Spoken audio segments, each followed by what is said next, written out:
Well, good morning. I wanted to come to you real quick and let you know that this podcast this morning with Jason Wojo, I believe will really be the catalyst to take your business to the next level. I know that a lot of businesses, they've kind of done what they've always done and they've not adapted and changed with ads and how to run ads and how to scale their business with ads. And this is the catalyst to go to the next level. He's the best at it. He's a 9-figure business owner with ad run, and he's going to talk about exactly what it looks like and how he does it. That being said, I just want to forewarn you that Jason Wojo uses some colorful language, and so if that's something that offends you as a friend, I just want to let you know that maybe this is not the right podcast for you. But if you can get past that, I'm telling you, this is the information that you might have been missing that's going to take your business to the next level. And so, guys, lean in, grab a pen and a piece of paper, an iPad, something to take notes on, because this is a podcast where you're going to really want to write things down and then afterwards go out there and apply them. Make it a big day. Let's level up. Choosing even personal growth and development to help you elevate your mindset might be one of the most important things a business owner can do, because now they start to see things differently. Like your mentor, like, Gary, your first mentor that was kind of helping you, or like the Ty Lopez program. You start going through that and you start to see things differently. Now you're able to lift that lack mindset and say, no, man, like this makes more sense.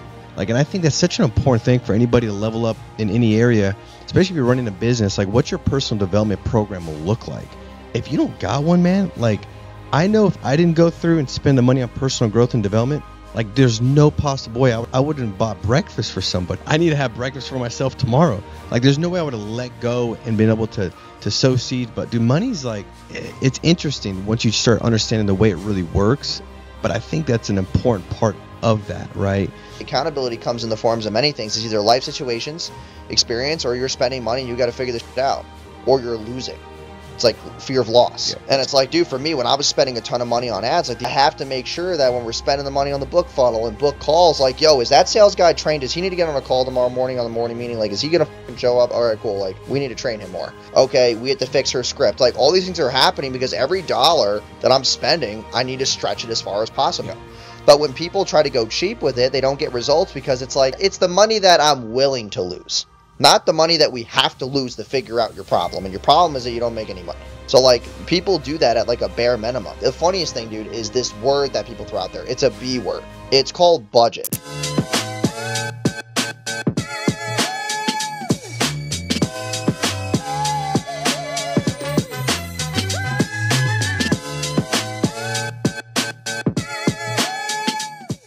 What's up, everyone? Welcome back to the Leveled Up Life podcast. As always, Brandamier, Courtney here with Paul McClain each and every week, doing our best to bring you value, doing our best to help you level up your life in all the areas that matter most, whether it's your faith, your family, your fitness, your finances, or your franchise. We're trying to give you value and just help you level up.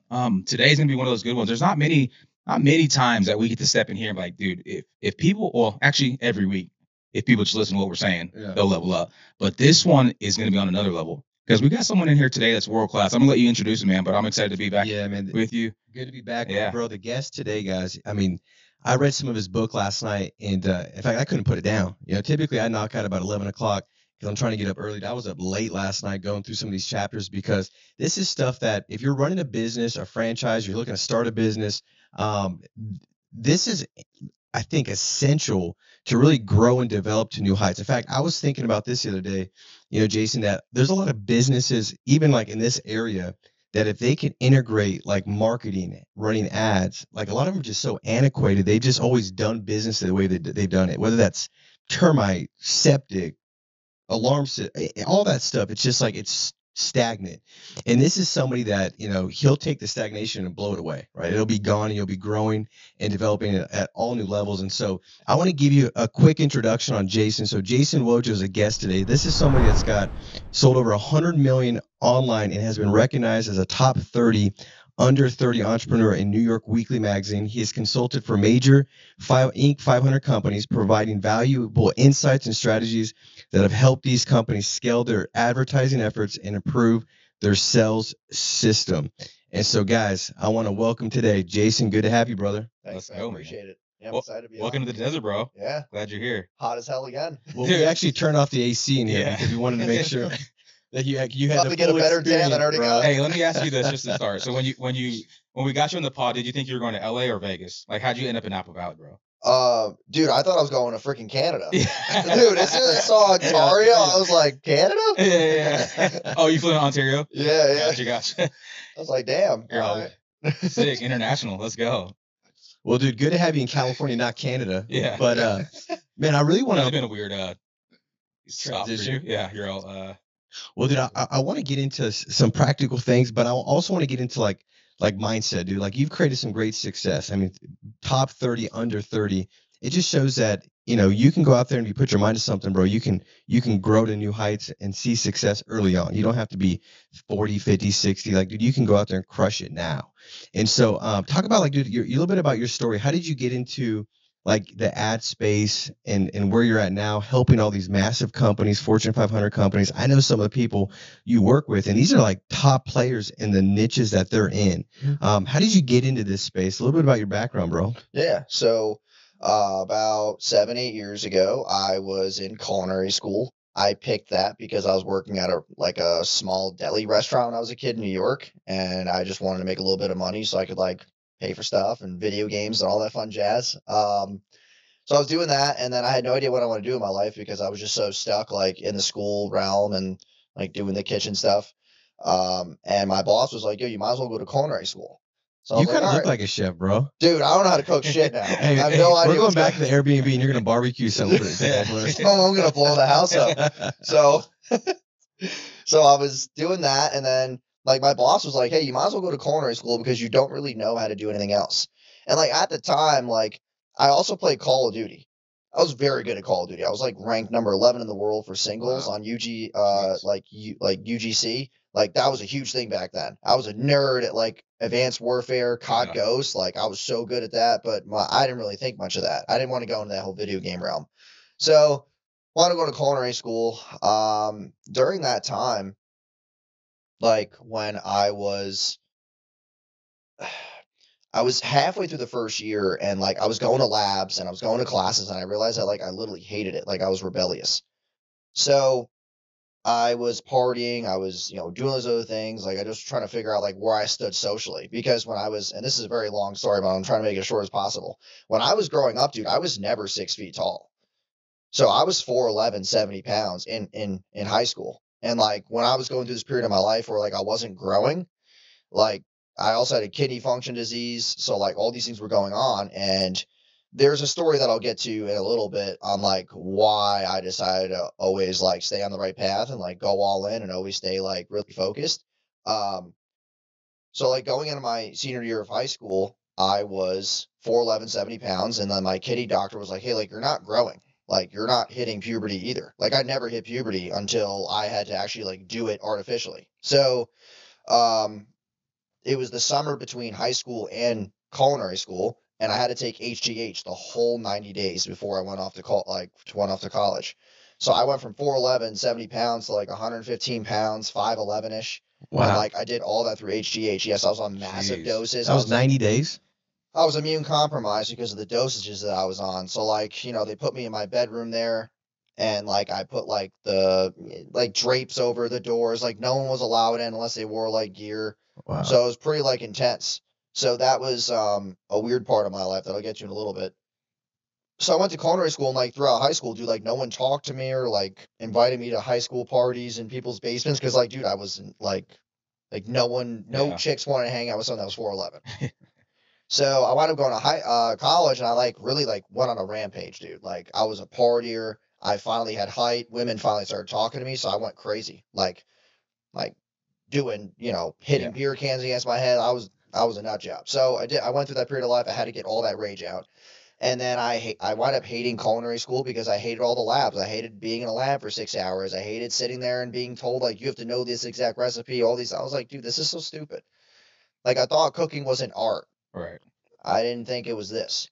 So then I wound up dropping out. And before I dropped out, a couple weeks before that, a huge snowstorm came through.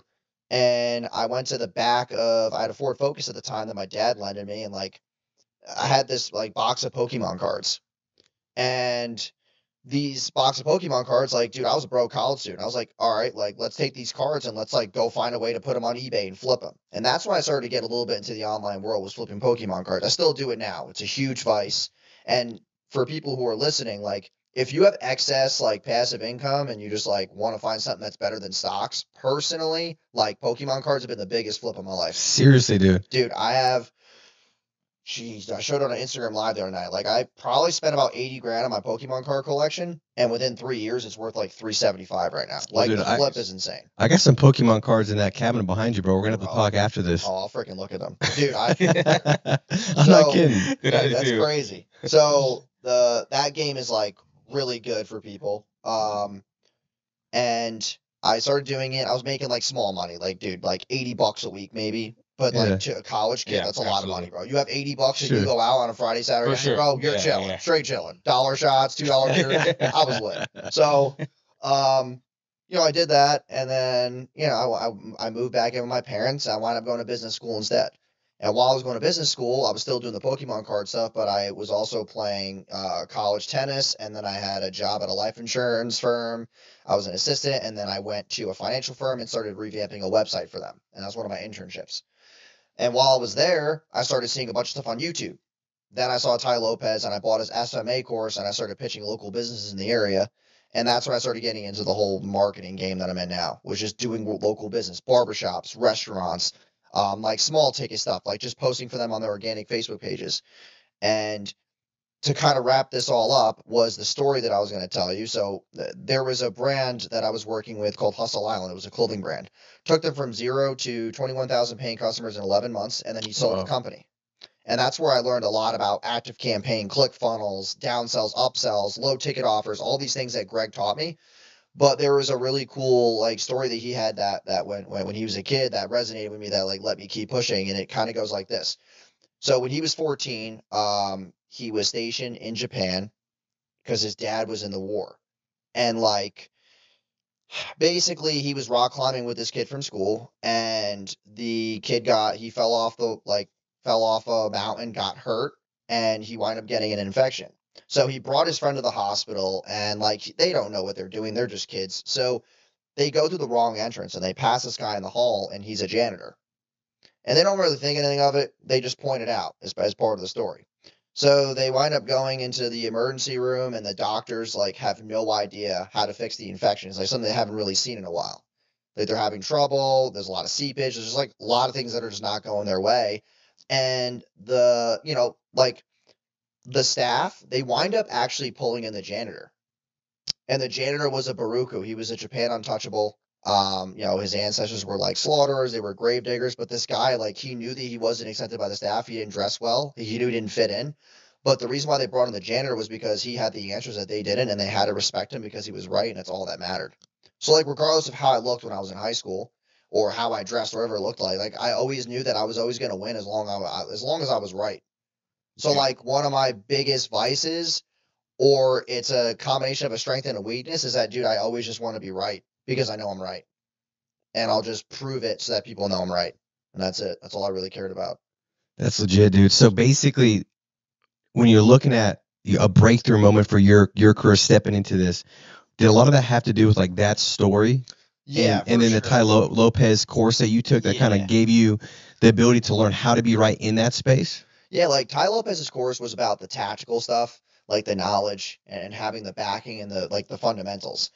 Greg's mentorship was like not just about ads and funnels and marketing, but like a lot about life. Perspective? Yeah, just perspective in life, dude. Like the guy is not an internet dude anymore. Like he got out of the internet space and he decided to build a bunch of like embroidery factories in Miami, and like he runs a massive business now. And he just like has a really tight knit family, homeschools the kids. The wife is an angel. Like Jill's awesome. How did you get connected with him? So, while I was in business school, I was making videos on Instagram, like talking shit about college. I only did college to make my parents happy. That was our ordeal, or I couldn't live there. I didn't have enough money though to go rent someplace myself, dude. Living in New York, I didn't have $1,500 Sure, a month. yeah. I had $500 a month. You had $80 a week Pokemon flip. It wasn't gonna work. So I had to do that to make my parents happy. So I lived there rent free. And I was making videos, like I said, like talking shit about college, and like this brand hit me up, and it was called Hustle Island. And they were like, hey, we want to send you a bunch of gear. And like I made videos with the gear on how I was making my current videos. And Like I wind up sending the videos to Greg, and Greg ran them as ads. I didn't know this shit existed yet. He's like, yo, we ran these as ads and they outperformed our current ones. I was like, oh, okay, cool, man. Like, send me more hoodies. I didn't think about pitching the guy or nothing. He's like, dude, I'm not sending you clothes. Meet me for lunch in Connecticut and we'll talk about like doing something together. And then that's when, at the time, I was maybe making $800 a month between all my jobs and all the shit I was doing. Bro, this man sits me down at lunch. He's like, yeah, like, we'll fly you around the U.S. We'll have you do videos in front of certain monuments and we could run them as ads to people who know what that monument is. So that's what we were doing, a lot of geo-targeting. Like, I would make videos like at Sunset Cliffs in San Diego. And we would take those videos and only run it to people who lived within 50 miles of San Diego, and the conversion rates were higher because people knew that it was like that was Sunset Cliffs. And he's like, yeah, we'll give you $4,000 a month. We'll just pay for your travel. Like, $4,000 a month? It's like, like, I didn't know what to do. Yeah. And then when we were done with dinner, lunch, whatever, I'd take him back to the mall, and like, I didn't get no contract. I didn't get any payment, nothing. So I was just like, oh, like, is this just like, is this a scam? Like, I didn't know because like I had money blocks. I didn't understand what making that kind of money felt like, which like, I feel like a lot of people go through that when they first start out. Like, they don't really know how to like deal with it. So drop him off at the mall, and like, I'm driving away and my phone goes off, and like, he literally just like found my email from the Gmail and just PayPal'd me $4,000. And I was like, oh, like, this is real. And then that's when I first had to learn, dude, it was the funniest thing because I got the $4,000 and I couldn't get it. That's when I had to first learn what an EIN number was. I had to put my EIN and I was like, what's an EIN? And I was like stumbling to get my $4,000. That is great. That was the funniest day ever. It was so good. That's awesome. Well, dude, first of all, shout out to the janitor. Yeah. You know. Hell yeah. Well, dude, just talk about a little bit, because I think a lot of people kind of have that similar, not exact story, but just like feel overlooked, feel like undervalued. And then a lot of people could go two different ways of that, right? It's the famous story of like, hey, I was raised by an alcoholic father, so like therefore I don't drink alcohol. Or the same brother, therefore goes in and out. This is kind of the similar story, right? So it's like, man, I had these setbacks. Most people use and play victim card, like, and just like live that average or under average life. You took it in the complete opposite direction to the point now where you're like, dude, I'm never wrong. Yeah. I'm literally always right. Yeah, and I'm gonna be right. And I'm gonna figure it out until I am right. Yeah, I think a lot of people actually like the victim thing.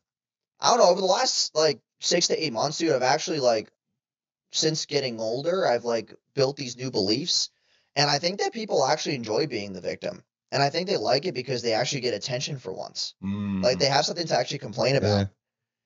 Like, I feel like yeah, they can sit there and complain and play victim and be like, oh, like, I haven't gotten the right opportunities, or like, hey, like, this job didn't hire me, or like, hey, this apartment, something went wrong with it, so I got to or whatever shit they have. But like, at the end of the day, dude, why do they talk about it out loud? It's because they want the attention for it. They want the sympathy. Yep. And I think people actually like it a lot more than being successful, because successful gets you camaraderie. Like, success gets you this thing of like zero freedom, but I mean, no, not zero freedom, a lot of freedom, but people like the struggle of being in the struggle because they have something to talk about. Like, when I sit down with my friends and we would, we were 21, 22, 23 years old and we were all struggling, like, we had to talk about. We had people complain about. We would all sit there with a cigar and be like, yeah, fuck that guy. That guy, like, we had things to complain about. Right. But now you have nothing to complain about. Now you have to You have problems to solve. Yeah, you got real world problems to solve. Right. And you got to be more innovative because people are watching you. And like, you actually have to be like a really high valued person. It's a lot different than just sitting there complaining and having, a box of pizza and playing PS5 and talking shit. Like, that's a lot of an easier life. Yeah, that's true, man. It's like, and I think that can set in at any time. Like, you can be going after something, dude, and people are like, man, look at the breakthrough, the success. Like, that person's a new person. And the moment that they want to kind of set in and not grow and become familiar with what stage they're at, man, that's the moment that they've just put a lid on the ability to go to another level, right? Because it's like victimization will always cloud your ability to continue to step forward and bridge another gap. And it's easy, man. Complacency will sneak in. I've seen it sneak in periodically where it's like, man, you start to feel like, I didn't expect to be here. And now that I'm here, I better build another expectation and a better vision of where I'm going.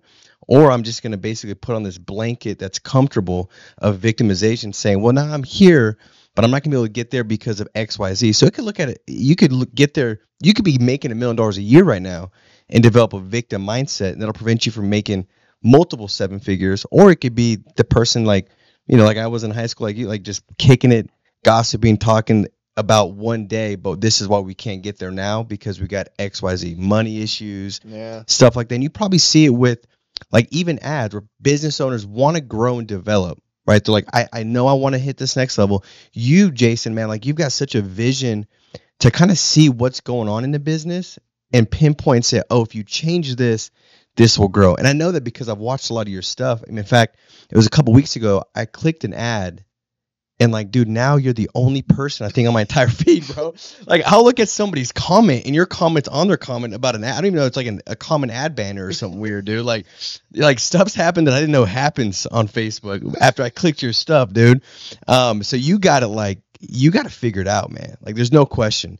And so I believe, and then also all the testimonials, like the people you've worked with where you've taken them from making like $100,000 a month to like 2 million a month, like quickly, and all these different things that we were talking about. And heck, your book, after I bought your book, there's like 187 testimonials on the landing page, dude. Like you've got a ton of success layered, bro. And so like you see it, but I think, I mean, let me ask you this. Do you see people where you're like, they've convinced themselves that they really want to take their business to the next level, yet they don't want to do the thing, which is spending the money to actually get it there? Because there's no question after they look at your stuff and kind of go through some of your funnels and the things that kind of build you up as what you've done, like they'll know like, okay, this guy Jason's got an answer. Yeah. Fair enough. Yeah. Do you see that with a lot of people where like you can get them to next level, but they're just not willing to spend the money or spend the time or whatever resources necessary to do it? And like, what do you think's the difference maker between the person that's like that and the person that's willing to do the thing as far as spend the money, spend the time to actually get it done? Yeah. I mean, dude, the biggest thing that I see is like, you got to look at stats, right? 89% of businesses fail within 5 years. So even if we had a room of 100 business owners, 11 of them are likely going to get past the 3-year mark. And then from 3 to 5 years, another 90% of those people drop off because of market changes or something happens in an industry. Yep. Or something makes a lot of people sick or whatever that looks like. Yeah. So it's this thing where, like when I look at, because people don't like agencies, okay? They work with marketing firms and they put time and money into it, right? And they're like, oh, this didn't work, this is that, this is etc. But like, here's the problem with the whole agency space, okay? I think it's due to the fact that most agencies are sold from a biz op standpoint, okay? If you are, and we can, we're not going to throw names, but like there's people on the internet who sell a program to build an agency. Here's the fastest way to make 10K a month, right? Build your own SMMA, social media marketing agency. They build an agency and then they realize that they really don't have the right skills to actually take a business that they're trying to service to the next level, and all they care about is ads. And that's where the drop off is. Like ads are 1/5 of the answer. I need to know, like, what's your customer journey? Like, what are your offers? What's your conversion rates? Like, what are the numbers in your business? Is your team and leadership good? Like, what are all these things that actually build a business? But when you start talking about ads, that's what people want to hear. That's all they care about. Well, it's like the quick fix, right? It's Yes, just they throw wanna- money at yeah. this problem, but if I have no sales or follow up or my team sucks, then it's like, well, what's the point of spending all that money? So is that what you're finding a lot? Yeah, and we're not perfect either. Like, Yeah. we have clients, we have a good success rate, but we have clients where we get them a ton of leads and they're like, oh, we get them on the phone and they don't want to buy. I'm like, that's not our fault. It's the That's your leads, bro. fault. You suck on the Yeah, phone. the sales team. Yeah. And they're like, oh, well, that's not what we want to hear. Let's fix the ads. Is the targeting right? I'm like, no, you suck. And they're like, oh, like, I didn't want to hear that. I'm like, yeah, because it's the truth. Right. And then we can throw them the sales training, but then they're like, oh, that's expensive. I don't want to pay for it. I'm like, okay, so we have a problem. We have a solution. You know that if we solve the problem, you're going to make more money, but you don't want to pay for it. It's a self-belief issue. Like, you could take a business to the basis of your question, like, why don't people spend money? Because they just don't believe in themselves enough. Like, the whole goal on the internet and businesses in general was, for the longest time, is to make $10,000 a month.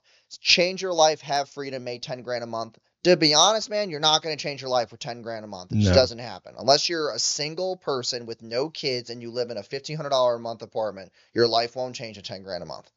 So, like, it's just this status quo that was pushing the industry. But then when you tell business owners that there's all these bottlenecks, and like we use like a pitch deck on calls, so we have like this whole graph of how businesses move from 6, 7 to 8 figures, and there's like over 18 different facets or buckets that they need to pour water into. And when they see that, they're like, "Oh, are you going to do all that for me?" And I'm like, "Not all of it, but I'm giving you a descriptor of what your business should look like as you go from 6, 7, and 8 figures. There's bottlenecks you need to fix." "Oh, but I just want someone to do it for me." You're an idiot. Okay, it's not the way the world works, right? Me fixing your sales systems and your lifetime value and your product ladders, I can tell you to release new products and services, but if you don't want to release them, that's not on me. I could tell you, hey, go pay, go find somebody who's a customer success manager, put them into your business, have ascension calls, and sell them into a mastermind or a group coaching or something else. You don't want to do it? Cool, stay poor. Like there's these things where we tell people to do things and they just don't want to do it. Mm-hmm. And then if we give them the price of what it would be done for you, they're like, hell no. So it's kind of like a self-belief issue for sure. And I think it could be like a scarcity mindset. You know what I mean? Like if I let this go, it's not going to come back, right? Like, and I think that when you're scarce, you can never create abundance out of a scarcity mindset. Mm-hmm. And I mean, I've seen that. It's easy to have, because if you're raised like myself, you know, like a lot of people probably watching this podcast, like Jason, I know you've talked about kind of your upbringing. Like a lot of us weren't raised with 7-figure income earner parents, right? Like, so by nature, by default, we kind of just embody that same survival mindset, lack mindset that they've kind of cultivated and have established in your upbringing. It's what you've experienced, right? And it almost happens without even an awareness or understanding. It's just like you kind of think the way they think. They said, hey, money doesn't grow on trees. So it's like by nature, what you say and kind of what you believe. And that's a lack mindset. You know what I mean? And so I think that for one, like choosing even personal growth and development to help you elevate your mindset might be one of the most important things a business owner can do, because now they start to see things differently. Like your mentor, like, you know, Gary, your first mentor that was kind of helping you, or like the Ty Lopez program, you know, you start going through that and you start to see things differently. Now you're able to lift that lack mindset and say, no, man, like this makes more sense. Like, and I think that's such an important thing for anybody to level up in any area, especially if you're running a business. Like, what's your personal development program will look like? If you don't got one, man, like I know if I didn't go through and spend the money on personal growth and development, like there's no possible way I wouldn't have bought breakfast for somebody. You know what I mean? Because it's like, I need to have breakfast for myself tomorrow. Like, there's no way I would have let go and been able to sow seeds. But dude, money's like, it's interesting once you start understanding the way it really works. But I think that's an important part of that, right? And so like on your journey, what was something like, you know, for you, Jason, that like was a breakthrough moment as far as an educational course? I know you said Ty Lopez, but like something that really kind of helped you just like elevate and see things differently than the way you saw, you know, than you saw them at the time, but as you were growing up. And like, what kind of was a big shift for you, like breakthrough? The biggest thing was actually just like, first off, auditing my circle, because I had a lot of friends that I was trying to like hang on to because they didn't want to hurt their feelings. So like getting rid of those friends was the first piece, like that auditing process. And then the second, dude, I went to a lot of events. Like being in environments where everybody's motivated, everyone's happy, everyone's just like this high energy. Doing events was huge. Yeah. And I would go to small ones, like nothing insane, but like, you know, I'll pay $47 here, 97, 197, whatever it was. Like I would always try to be in the best rooms possible. Smart. And then another thing for me was like for personal development, I kind of do a lot of stuff on my own. I'm not going to lie. Like I didn't invest a lot of money into personal development right away because I thought that I had a lot of childhood traumas to get over first. Like there were a lot of things I didn't even talk about. They gave me like, dude, I had a huge fallout with basketball. Like I was a really good basketball player going into 9th grade. I was getting recruited to play D1 and then shit just fell through because everybody else hit puberty and I didn't. And that was one of my biggest letdowns was definitely basketball for sure. And like I thought that was my identity for so long, and I had to get past that too, because a lot of people, when I talk to business owners right now, sometimes they'll be like, yeah, dude, like I'm the hardest working person you'll know. Like I was starting quarterback in high school. I'm like, bro, you're 40 years old. Who gives a fuck about high school? Like, what is this? Like, no. So it's this thing where I had to get past all the childhood traumas first, and that helped me kind of like rediscover like what my new identity was without getting wrapped up in money so much too, because my parents weren't really that rich. Like we maybe brought in $7-8 grand a month. In New York, that's really not a lot of money. So like we had to figure shit out. And like the difference between a $60 pair of sneakers and a $100 pair of sneakers was a lot to my dad. Like that was the difference between us like eating at Perkins or eating leftovers. You know? So like that was the biggest difference for me was that I had to learn money through a different lens, and Greg taught me a lot, dude. Greg was so like he was just so open arms with me. And he was paying me at the same time. Like there's very few people who are willing to do that sometimes. But like yeah, that was definitely it for me. But the events helped out a ton. I met a lot of cool people through events. It also allowed me to travel for a reason and turn it into a vacation. Like traveling plus vacation plus increasing social circle plus increasing like overall ambiance and like self-love for sure definitely helped. It's good. Really good. Dude, I would say you talk about like identity, like who are you as you're growing up? You were the basketball player, then you stayed 411 for what, 5 years, right? And then you were the deli guy, you're the culinary guy, now like you're the ad guru, right? So like identity is a big thing that I think a lot of people struggle with. Like, who am I, right? And I think even adults as they're going through life and they got kids and families, like, dude, who am I? I'm now this 35-year-old guy who does XYZ. Like, is this who I'm called to be? Like, did you ever question, like, in your journey, even now, like, dude, you got all the money in the world, like you've reached what people would call like success, right, in the eyes of many. Like, what does that identity look like now? Like, is this I'm the ad guy, I made it, or is it like what's kind of next? Like, who are you as you're on this?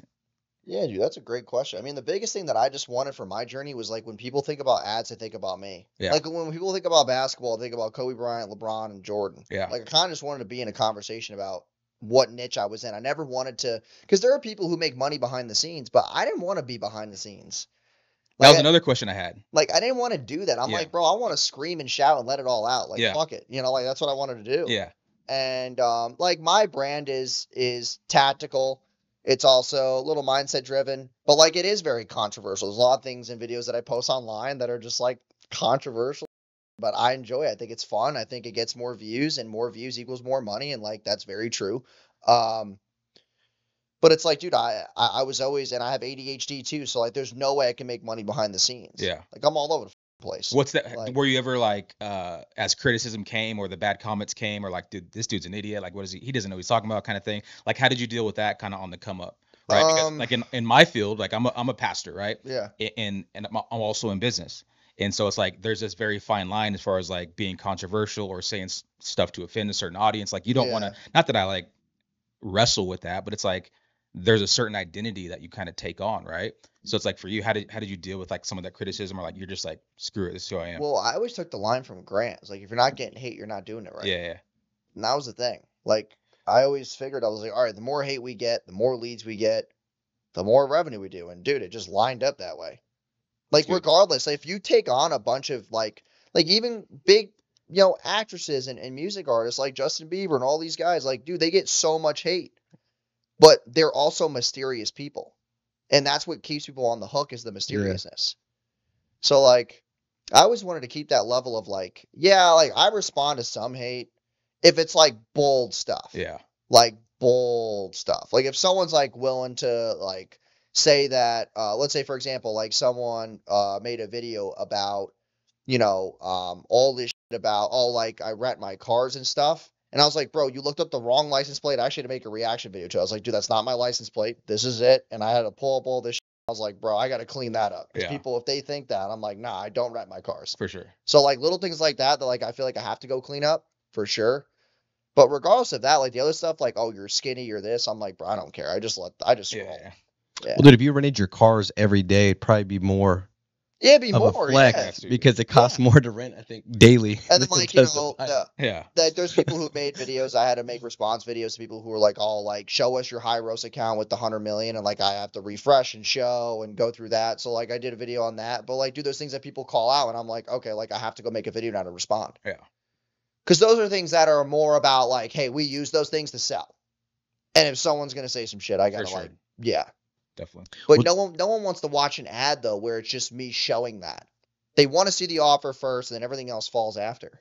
Yeah, and dude, I think most people, and I guess I'd almost be categorizing people as in what I was overwhelmed with and struggled with, is like all those different pieces. Like, you know, when you said they think it's just an ad, like it's the upfront offer, the funnels, all that kind of stuff. It could be overwhelming, and it all plays a part. Like you could have all the other stuff dialed in and one piece off, right?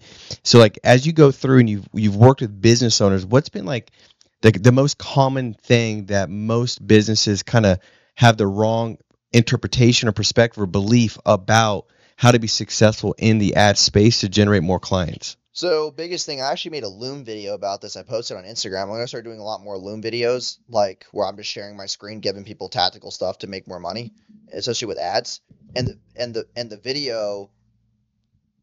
Oh, we're gonna the video the video that I made was talking about LTV and actually somebody's buying process through a click. Right. So like when people run ads, they just assume that, hey, I got traffic, I have to make money. No. And I showed this example. I have so many examples of people who have been in my ecosystem for months. And this guy clicked on an ad, joined my email list, went to a free webinar, bought a low ticket product, waited 2 months, clicked a YouTube video, did all these actions, and I tracked him. And then he wound up spending for our mastermind $500 a week for coaching for the whole year. And I had to warm that guy up for literally For sure. months. And people spend money on ads and they don't realize, like, what am I tracking? What's my lifetime value? What's that customer worth? Did they book a call? How do we nurture them? Are they on the list? Are we sending emails? All the things that happen after the click that are completely misconcepted in the entire ad space.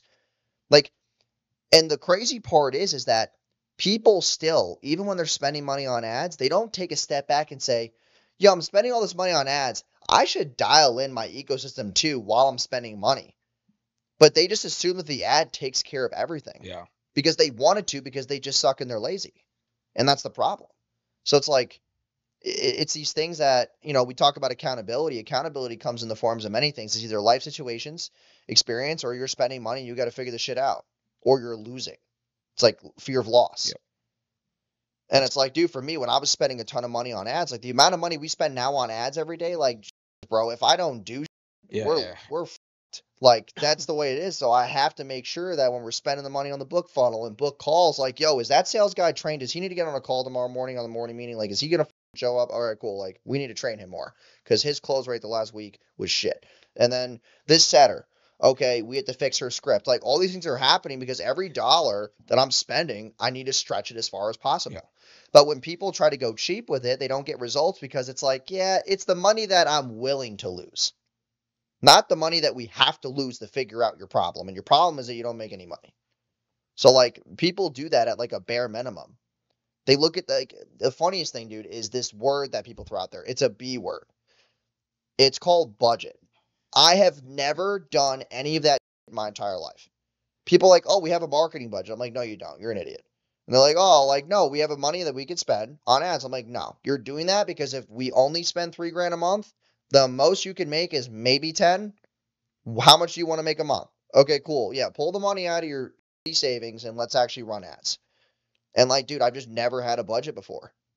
I don't even know if that exists. Especially in our business, like we do KPI-based budgets, but like we don't do marketing budgets. That shit doesn't exist. So we have like a payroll thing where, and this is across any industry, your payroll should be 25% of your gross income. Like those are KPIs to drive. But then it's like COGS, you got cost of goods sold, you got softwares, you got, whatever, miscellaneous. But like ads, bro, oh my God. Like I love spending money on ads because it's the best and fastest way to get a return. It just is. Would you say that most business owners, like, they think that obviously just throwing money at ads and marketing is the fix, and then they get the leads, but they don't have all the back end stuff to kind of fulfill it, and then they just end up giving up and saying that it was the ads, it was the marketing, it was that guy, and then just go back to how they were running the business before? Yeah. Like, is that most? If you break it down, if I run an ad for you and you tell me that this is your offer, and I fix it and optimize, I'm like, hey, this is your business, here's your reviews, and here's you on video. And we run the ad and we get you leads and you can't close, the only person to blame is your reviews. You don't get enough of them. Your organic's trash. They don't trust you on video. You have to find somebody else who could be a spokesperson, yada, yada, yada. That is solving problems. But people tried it first and they're like, oh, it didn't work. Ads don't work. I'm like, bro, you tried it once. Not everybody gets married on the first try.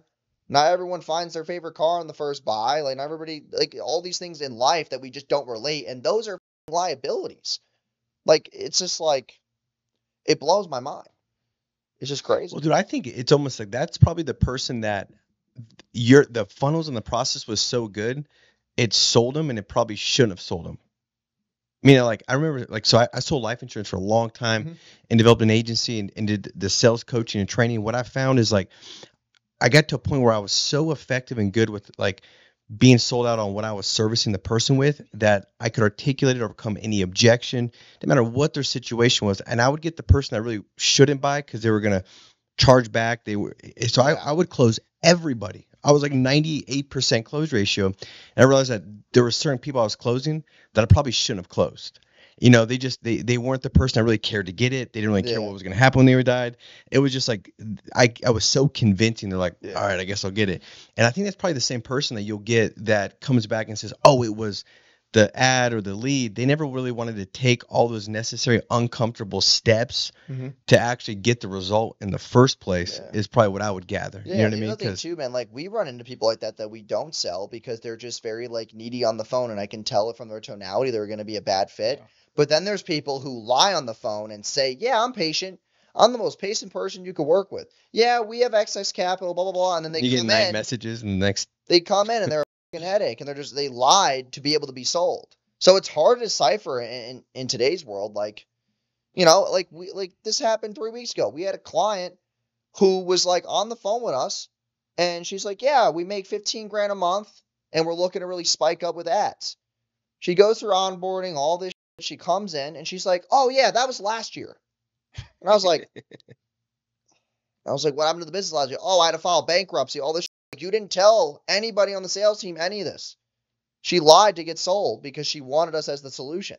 So like people throw curveballs at us like that. And I'm like, bro. And then we tried because she needed excess capital for cost of goods sold. She wanted to use Shopify capital, which is a cool thing that Shopify offers. She got declined because she got a bankruptcy. So now she's like, oh, what are we going to do? I'm like, I have to refund you. I have to refund you and kick you out because you lied. Well, dude, look, I think so the biggest thing, in my opinion, if somebody's running a business, if they're not seeing the success they want, they're not reaching their goals, it's typically a lead problem. Like you don't have enough people to call. I mean, I saw it all the time. If I had, 200 people on my team that were making over 20,000 a month, the difference between them and the ones that were barely getting by was just leads. That was it.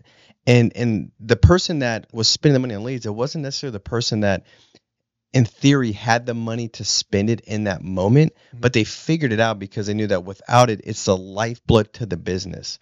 And so there's no way around it. Like if you want to spend a little on leads, you're going to make a little ROI. And so like, how much do you really want to make? And then you reverse engineer it. And I think that's kind of like what I'm hearing. It's very similar to like running the ads, whatever business that you've got, and then understanding like how to actually work them, what that whole process looks like, and it's always them. It's not the leads.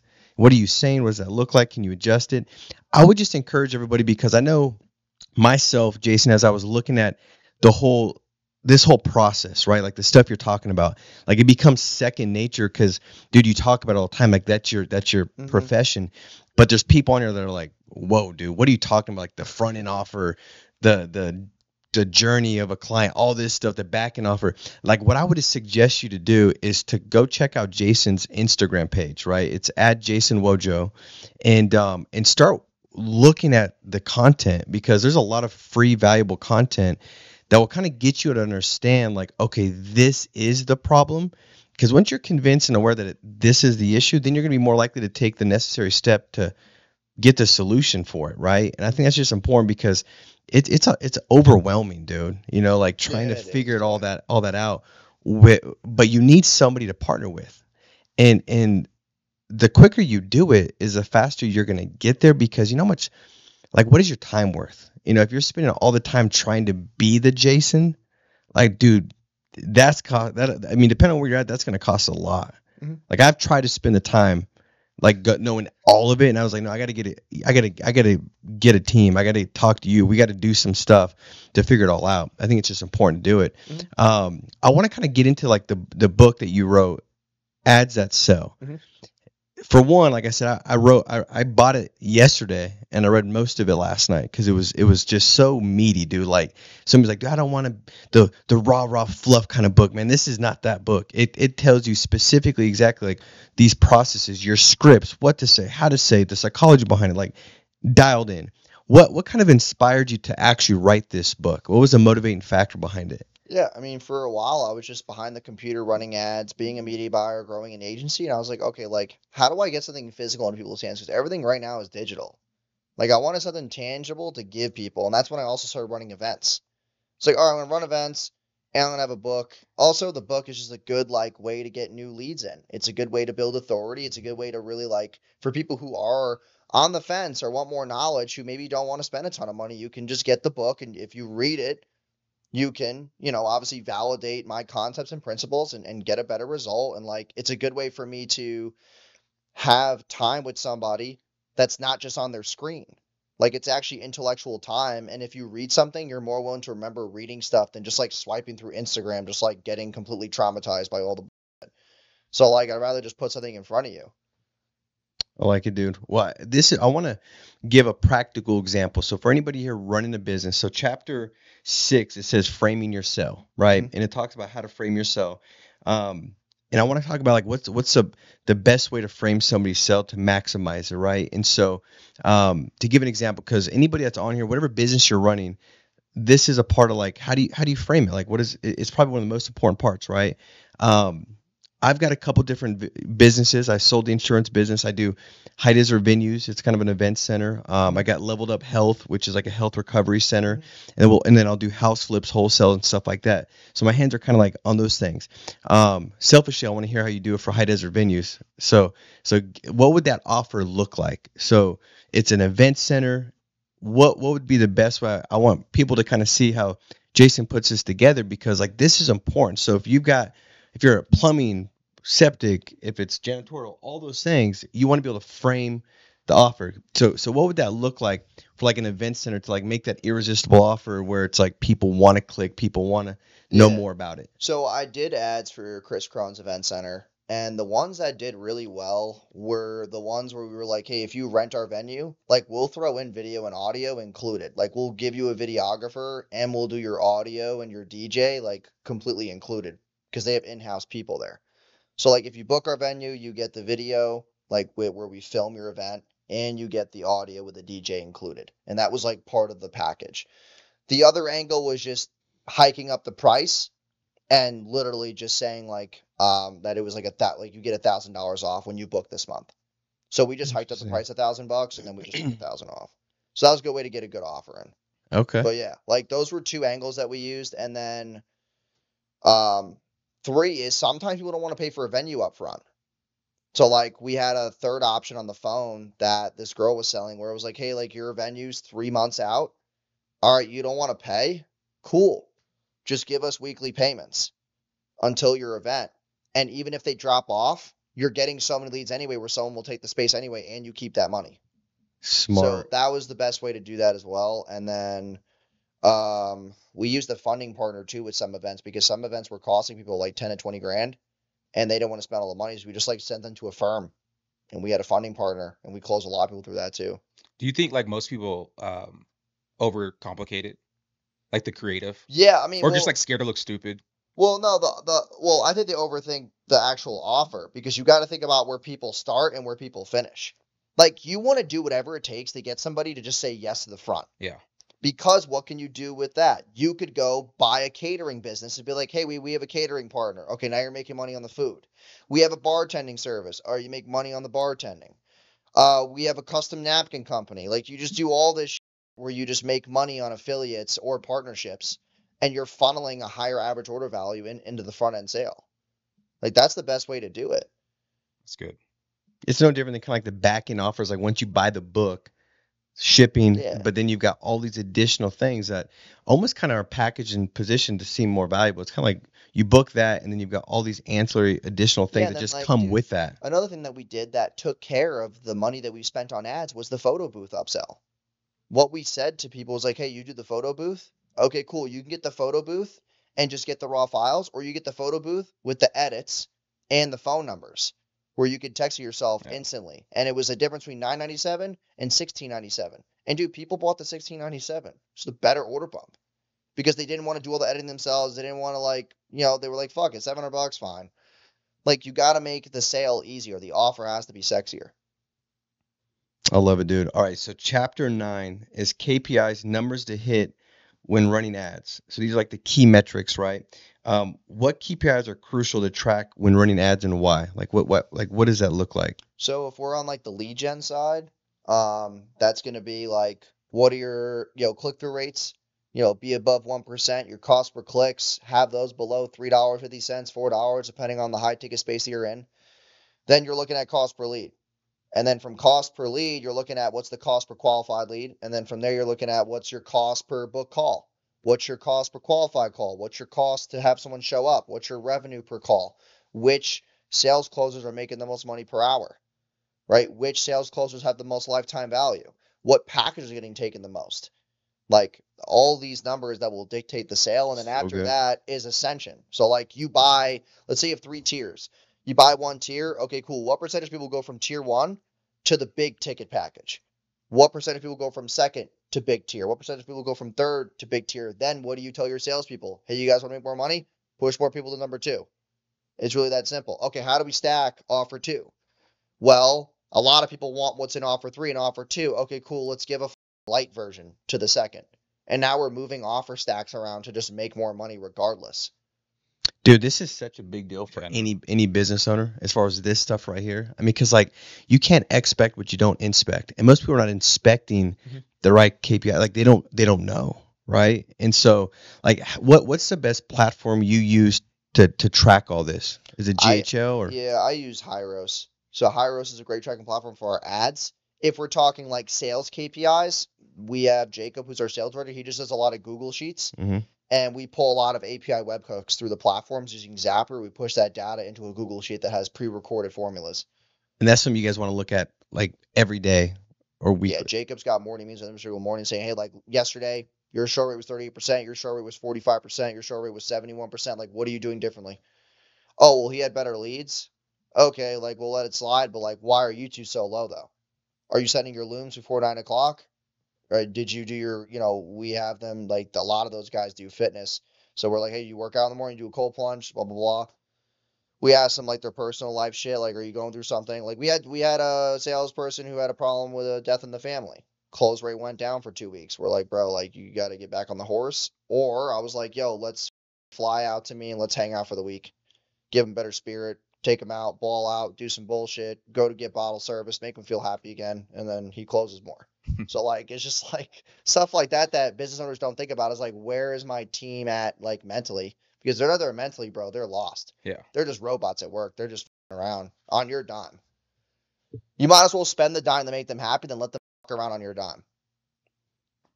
Dude, I think that's good. Yeah, I mean, for one, like, the awareness that I think all this brings to somebody, like, because it's so easy when you're running a business to kind of just get caught in default, dude. You know what I mean? Like, you just like, this is the Monday, this is my Tuesday, this is my Wednesday, this is just what we do. Man, that'll never allow you to hit different goals and higher levels ever, man. Like, this is the stuff where it's just such a high level of intention where you're even like, let me go ask my salesperson this question. Most people just don't ask. It just, or they don't even know. They don't know what the numbers are. And now it's like, okay, what's my next best move to help this person? Well, I got to have an intentional conversation, or I got to have them come out here and help boost their spirits. But like, man, the intention behind this is such a big deal that I think if everybody kind of captures that, no matter what you do with ads and stuff like that, just the whole awareness, right, Brand? 100%. Like, knowing like, this is my business, because again, you can't expect what you don't inspect. Yeah. I mean, the thing that should piss people off the most is like, if you don't want to run ads right now, or you're in this like budget constraint, like weird mentality, like if you're not spending money to get traffic, like you have people stealing your customers. I don't know about you, but and they're stealing your fucking customers. And that just gets me so aggravated. I do consulting. It's fun because it's easy and it's 100% margin, but like it's very hard to actually get them to take action on shit. Well, that's on them. Yeah. But then sometimes I just feel guilty about it. I'm like, Like, I told this Yeah, guy yeah. for 8 weeks to do this, and he's still not doing it. Like, why did he even fucking pay? Right. Right. I don't know, because I still care. Like, yeah, dude, of course, yeah, make money, fun. But at the same time, like, you paid, and I'm just like, you didn't do shit, I feel bad. Well, You still have a and heart. they're not going to have the team Yeah. that's going to know. Like if you say, hey, put together this kind of copy or whatever it is, like they're not necessarily going to know what that looks like for the most part. I think that's the struggle. It's like, I mean, you can go and watch, and I'm talking to myself. I mean, I've watched all kinds of stuff on what it looks like as far as the funnels and all that. But it's one thing to know, it's another thing to execute. And sometimes you just don't have time as a business owner to be able to be the person that executes within all this stuff. Like, where's most of your money made? It's probably going out and actually selling the lead that's already been generated for you. You know what I mean? Like, and I think that might be somebody on here as well. It's like, depending on where you're at, if you're killing it, like you're crushing, making 7 figures, multiple 7 figures, like you should know, you shouldn't have to know all this stuff. Oh, hell no. Like you should just be. I feel like as soon as you're making at least 250 grand a year, you should not be doing your own ads and doing your marketing and all that. Like, delegate that stuff. Like, yeah, no. But it's almost like, who do you like? Do you find just like the local guy, or do you go like, where do you find these people at that is just like, that's been my thing, right? So I run a service business, and I've tested ads and done Google and Facebook and so, but at the end of the day, it's like I end up doing them, right? Or I just end up running them, or I'll just like, Well, it's because the mid-level And agencies don't know what they're. I mean, I don't know how they make any kind of money unless you're like what Jason's Most doing. agencies It. suffer from churn. We just Right. make a lot more money as an agency because of the high ticket stuff that I charge for. That's why we do very, very well. Yeah. Because we keep we have clients to get upsold something that they want. If you're a mid-level agency, you don't have personal brand. So what happens? If I go to a client at a mid-level agency, I'm like, hey, get one-on-one calls with the owner. They're like, who the fuck is that guy? yeah. But with our clients, they're like, yeah, we'll buy calls. Hell yeah, we'll buy that. Because they know me and they see me online. So it's easy personal for me to brand. ascend them. Is So, that part like- of, is that part of the reason now you're kind of making that transition a little bit from like CEO to like Yeah. to the brand Jason Wojo? Because, dude, the like the podcast, like what when he said to me, he's like, yo, I saw your podcast with Ryan Pineda. Dude, FYI, whenever people say that on the phones, bro, buyers. Yeah. Buyers. I literally have an ad right now that's running retargeting, small amount of money, and it's the whole entire podcast of me and Ryan. It's just a 48-minute ad. Because I'm like, yo, this thing makes us so much money. And I text Ryan all the time. I'm like, bro, like, this is crazy, bro. Yeah. Every single person. It's hilarious. That's sick. Hey, what's the most like unexpected, dude, like lesson you learned along this journey of like, because you're only what 27. I'm about to be 27 this month. 27, bro. Damn, go. July's your Happy birthday birthday, month. I feel like I'm 35 though, man. Well, dude, Fuck it. This I'm business 35. shit- He's 36. So Yeah, dude, this business shit may make me feel old. Biggest lesson? Yeah. People, bro. yeah. I had to realize how to navigate people and build relationships. Yeah. It wasn't all about running ads and making money. People was the next level, dude. That was very hard for me because I was so introverted. Huh.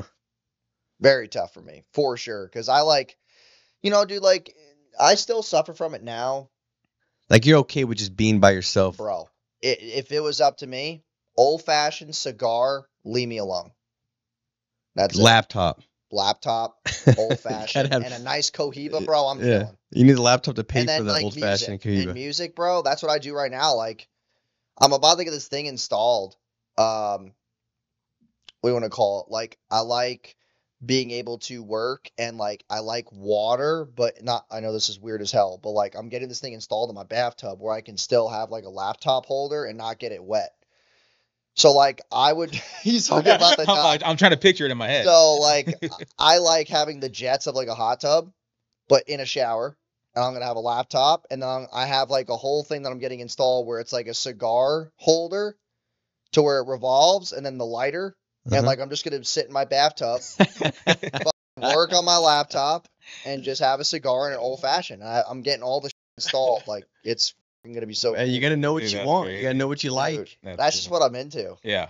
Nice orange. peel Well, on that well, shit. you're smart enough where that's gonna be free because you'll make some kind of video while you're in there. And people are like, what the heck is that? Yeah. That'll go viral, bro. For And sure. there'll be a whole funnel, and it's like that, dude. That'll be paid for itself for sure. But dude, we're about to roll out this one ad. Dude, this is gonna be the unicorn ad. You guys know that song, Ass Ass Ass? Yeah. Dude, I'm turning that into ads. And I'm making a music video and we're orchestrating it all the like, bro, when I run this ad, I'm taking over the internet. Like it's over. And it's like one third the way done. Like, dude, it's When's that coming out? probably in the next 2 months. That's for your own stuff? Yeah. So like it's gonna be just a ad to get you to book a call. But like, dude, that's gonna kill. Everybody's got their unicorn ad. Ty Lopez had the Here in My Garage. Yeah. No one's had an ad like that in years. I'm about to That's just gonna take do the it, shit dude. over. I agree. I mean, I read the book. I think it was Power of Habit by Charles Duhigg, dude, and they had a whole like chapter on just like tying something that's super familiar, that's trending, that like is desirable to something else, and it explodes, Dude. So that's. I remember like that the Billie Jean marketing. He kind of had one similar to that. Yep, with yeah, Wolf of the Wall Wolf Street. of Wall Street. Yeah, Yep. yeah. Dude, Billie Jean's great. Yeah. Very, very good marketer. I got a weird question, but I'm curious. Throw it at me. Weirder than the cigar and orange peel than No, well, yeah, I mean, bathtub. the answer I think will be not as weird as that, but I'm gonna try that tonight. By the way, in my bathtub, I'll see how mad my wife gets because it's indoors and there's no ventilation. I'll just be like, Jason said this was a good idea. My ads are gonna go up. But so like, all right, so if you're interviewing a historical figure, or you get to do the ads for a historical figure. For a historical figure. Yeah, who would it be? And I thought why? you were gonna ask me like if there was someone that you would interview who's a historical figure. I was like Kobe Bryant right away. Come on. You get to do their ads. Why would you want to do their ads? Who would it be? Jeez, dude. That's so tough. A historical figure. Is this someone who's dead? No, because you're struggling, we'll go with live as well. Live or dead. I would want to run Gary V's ads if he would be willing to do a book funnel with his books. Hell yeah. That's who I would want to run ads. Why? Because he is somebody who got me into the whole hustle grind mentality when I first started. And I like his content. I think he's a good person. And dude, like he did everything organically. Yeah. Like it's so impressive. That's somebody who I've always wanted to connect with for sure. Like, dude, he basically runs the marketing space for sure. Like, so yeah, dude, like he's got a lot of books. He doesn't run ads. He runs events, doesn't run ads. He doesn't like, run ads? No, zero. It's just all stuff on his pages. Just him, yeah. Wow. So like that's someone who I would definitely want to run ads for because I like book funnels. Huh. Okay. Well, I got He's a one legend. last question. If you could go back and talk to your younger self, you're sitting down, giving him some feedback, like what would the big tip, the big thing, the one thing that you'd say, hey, do this or don't do this. Like what would be that advice you'd give? Most women 4'11". lie. Yeah, most women lie, and the only person you can't keep lying to is yourself. That's That'd be good. my best piece of advice. Okay. And you're single, no kids. Single, no kids. Let's keep it that way. Okay. So if anybody wanted to send a message to Jason, because you're like, I like that guy. Well, don't do it. Like, I think that I get more like fun out of life by doing things that I enjoy. Like I get the whole marriage thing. You live vicariously through somebody else, or they live vicariously through you. But like, bro, it's so energy sucking. Like it just sucks my energy. I've had 3 girlfriends. I can't tell you how annoying it is to just come home. Well, you got to get the right one. Well, though, dude, between the two of us, we got 11 kids. Dude, Yeah. So that means you got 6. I got 4. Wait, You got 5. You told me you got 5. Oh, we got 9 together. Yeah. 9, yeah. I was like, wait, what? Jason's kind Well, dude, there's always a friend over Data. at one of the houses. Right. I mean, I know I have to find the right one. Yeah, It's just like at my age, bro, I'm 26. It'll happen, dude. Every woman my age right now is just like, Well, where are you finding them at the club? no. I mean, dude, like, I'll do social circle, but here's the problem with social circle is that I have no idea why a woman is with me. Because all my friends are loaded. So you have women who are with guys, and then they know that I have money, and then they want to talk to me, and I'm like, why are you talking to me? Yeah. So I'm like, That's gotta be a fuck, struggle, like, dude. Yeah. so I mean, I can bad. see that. And then the other side is like, yeah, like, dude, I use dating apps, but I don't use Tinder and Bumble. I only use Hinge. That's a huge hack for guys, by the way. If you're on Tinder and Bumble, you're an idiot. You got to go on Hinge. Dude, Hinge has the best quality conversations. If you're on Tinder and Bumble, like, you're lost. I don't know what to tell you. Well, dude, I'll tell You you heard that. it first. You heard it first. Yeah, Hinge's words. You should have worked out something to market for Hinge because they need to know. Dude, Hinge is great. Has good quality filters. The only thing I can't stand right now, oh bro, you're gonna love this. The thing I can't stand in the dating online world right now is when you go to someone's profile and they have a picture of them and their 3 friends. And the one's profile is Yeah. always the fat, ugly one. And they're using their friends to look like really like just better looking. It's so All right, annoying. my advice for Jason is hey, dating apps, I'm not against them, but dude, you got to go to a place to find the girl that's just like she wants Jason because he's Yeah, and like you like Jason. when I've ran events, like dude, one of my account managers, Kevin, he was at an event with me, and like I take questions in the front of the room. Every event we've ran, we've always had a girl that comes to the front of the room and slips me a no, and it's always her number. And Kevin dies every time, and I'm like, bro, I'm not gonna go out with her because she knows I have money. right. But it's just so hard to put up the filter. I'm just like, dude. That's gonna be tough. See, I didn't have You that. got to run ads tough, in bro. small towns, dude, where they don't know you. Or no, you got to find And him. also, like, if I'm going out to dinner, every car I have is insane. Yeah. So, like, what am I gonna pick her up in a Right. fucking Toyota? Like, it's just so hard. That's Pick her why up in the Uber, dude. Yeah, but then like if I go out with the Uber, then no, I'm dude, like, you just then gotta buy a Toyota Camry, bro, and just level down for the date. Yeah, buy a Camry. Hey, the funny, or you gotta find the girl when you were still like 4'11". dude, and I do, and you know what's crazy, bro? I have this girl. That every guy has the girl that got away. I have the girl that got away, and she won't give me the time of day. And I'm just like, dude, it's always that one. And I'm just like, this is such. I found mine when I was 19, so I knew back then Yeah. I had about 2.5 pennies in my account. So man. it's either that or I could see the struggle with that though, dude. It's like, trying to find the person that's, you believe is looking or the connection's there for the right reason. You know what I mean? It's about to be a sauna in here. It is, Anybody else dude. feeling Yeah. that? Yeah, Dude, we 100%. I turned the AC off intentionally in here today. I wanted to make sure Jason was Dude, sweating in yeah. this interview. Yeah, I got one more good one for you. Okay. So you travel around, you're on the podcast tour, right? Speaking to a lot of different people. I'm sure you get asked a lot of the same questions all the time, like background kind of ads. What would you say to some like local business owners, kind of guys like doing, reaching that 7-figure mark? Like, what questions should we be asking someone like you, who's seen the top dudes, who's been around kind of the top Biggest 1%? Like, questions. what should have we asked you? What should we be asking you? And kind of, what can we do to serve you on the back end of this? The biggest questions they should ask would be like, is my sales team performing as well as I'd like? That's number one. Is my culture actually ready to go to 8 figures? Because making 7 figures, like, in today's world is a lot easier than it was years and years ago. So, like, is my culture actually set for hitting 8 figures? Third is my hierarchy going to break when I hit 8 figures? Because if my business breaks, I'm going to lose a lot of money. Yeah. And 4 would be, what products and services am I not offering that would make that jump easier without stretching more traffic and then fulfillment? Like, good. what product service am I offering? Really good. I love it, dude. Hey, man, thank you. This has been unbelievable as far as the content that was shared. Every week our desire and goal is to really bring value to everybody that's hopping on and watch the podcast. And I know for sure this week we deliver that.